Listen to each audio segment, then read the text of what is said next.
Exuberance, energetic, ambitious are some of the words through which we represent the youth of our society. Youth is a form of energy which, if channelized in the right direction, can bring major changes to the society. But to know about the complete dynamics of work and human values that they can add to the society, watch this video completely. Hello and welcome everyone to Focused by Srivastava. Here I'll be explaining you why youth of the country is so important and what role they play in the overall development of human society.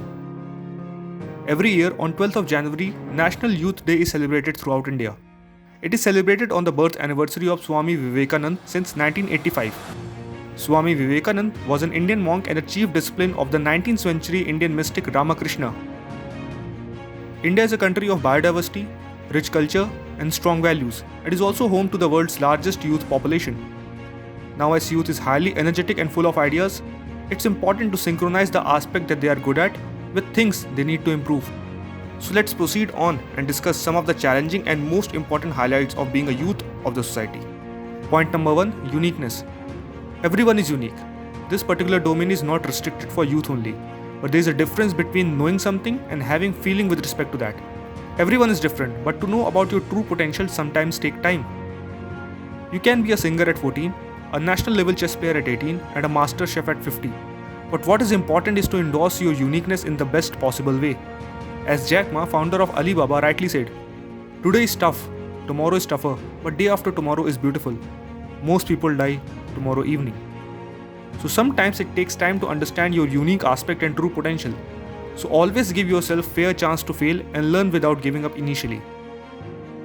Point number 2, comfort zone. Most people can relate to this word pretty easily. It is something which makes you feel occupied without actually working on something. According to Lexi Alford, youngest person to travel all sovereign countries, I now believe that there is a correlation between our comfort zone and our mind, body, and soul. now these three forms can give you a sense of fake relaxation, but in long run will trap you in a loop of never even trying to experience new things. For example, comfort zone can be related to not speaking out and telling your story. It takes only one page to frame it, but most people who want to proceed on with it never start. So instead of endorsing somebody else's expectation, respect your own experiences and reality and try to take actions accordingly. Remember, actions and devotion towards something you love increases your self-respect, and not falling into the traps of comfort zone, taking right step will start your creation at a very rapid pace.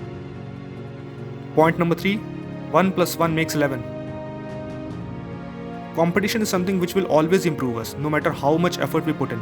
At the lowest level of analysis also, it will be counted as an experience. But if you see the opposite side, the side most of the people fail to see is vision.